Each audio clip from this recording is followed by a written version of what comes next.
নমস্কার বন্ধুরা, এই যে কাজ চলছে, সব সবজি এসছে বাজার থেকে, এবার রান্না বান্নার আয়োজন চলছে দেখো তোমরা।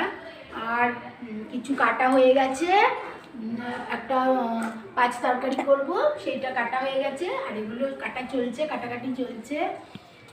দেখো বন্ধুরা, যাদের গ্রামে বাড়ি, প্রচুর জায়গা জমি, তাদের এই সব জমিতেই পেয়ে যাবে, খেতেই পেয়ে যাবে, না কিছু কিনতে হবে না।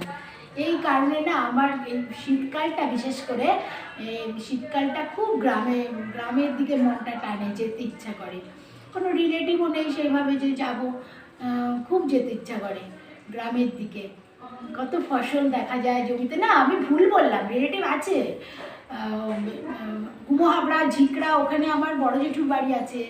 হ্যাঁ, কিন্তু যাওয়া হয়ে ওঠে না আসলে, কিন্তু খুব ইচ্ছা করে গ্রামের দিকে যাই, গিয়ে খেতে খেতে ঘুরতে। ছোটোবেলায় আগে যেতাম, বাবা মার সাথে যেতাম ওই বড় জেঠুর বাড়ি, সেই গুমহাবড়ায়। ওখানে গিয়ে না আমরা খেতে খেতে ঘুরতাম, এবেলাটা স্নান করার কথা কিচ্ছু মনে থাকতো না। টমেটো হয়ে রয়েছে, খেতে ভর্তি টমেটো, তারপরে কুমড়ো, তারপরে বাড়িতেই ছাদে উঠে গেছে লাউ শাক, এরকম লাউ, কি মানে কত সবজি কি বলবো তোমাদের। আর এখানে একটা একটা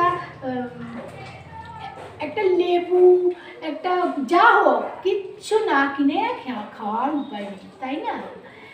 যাদের যাদের একটু গ্রাম সাইডে বাড়ি, জায়গা জমি আছে, ফসল হয়, কি আনন্দ। আমি অনেকগুলো দেখি, অনেকগুলো ভিডিও দেখি, এত ভালো লাগে গ্রামের দিকে যারা থাকে। ক্ষেতের সমস্ত ক্ষেতের জিনিস, গাছের লেবু, নিজেদের বাড়ির গাছের লেবু, এরকম আমার খুব ভালো লাগে। তোমাদের কার কার ভালো লাগে আমাকে জানাও। টাটা।